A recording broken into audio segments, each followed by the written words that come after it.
Assalamualaikum warahmatullahi wabarakatuh.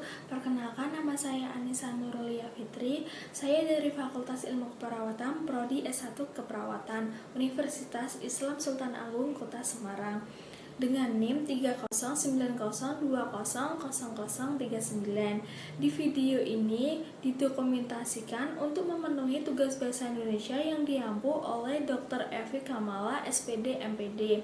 Dan di sini saya akan menjelaskan tentang penggunaan bahasa Indonesia baku. Kata baku adalah kata yang digunakan dan telah sesuai dengan kaidah atau pedoman bahasa yang sudah ditentukan.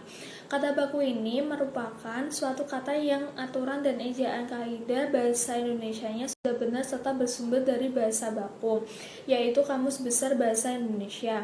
Selain itu, penggunaan kata baku dapat dilihat dari penggunaannya yang sesuai dengan EYD.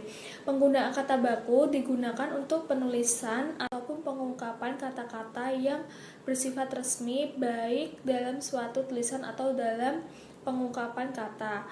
Umumnya, kata baku digunakan sesuai dengan kaidah bahasa Indonesia yang telah ditentukan sebelumnya. Bahasa Indonesia ini akan terus mengalami perubahan sejalan dengan perkembangan masyarakat pemakaiannya. Luas wilayah pemakaian bahasa Indonesia dan keanekaragaman penuturannya, serta cepat perkembangan masyarakat telah mendorong perkembangannya berbagai ragam bahasa Indonesia dewasa ini.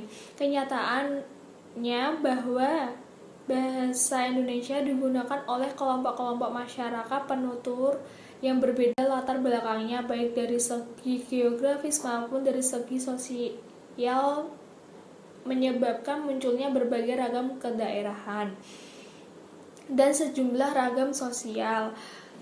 Mengingat ragam bahasa baku itu digunakan untuk keperluan berbagai bidang kehidupan yang penting, seperti penyelenggaraan negara pemerintahan, penyusunan undang-undang, persidangan di pengadilan, persidangan di DPR dan MPR, penyiaran berita melalui media elektronik dan media cetak, pidato di depan umum, dan tentu saja penyelenggaraan pendidikan.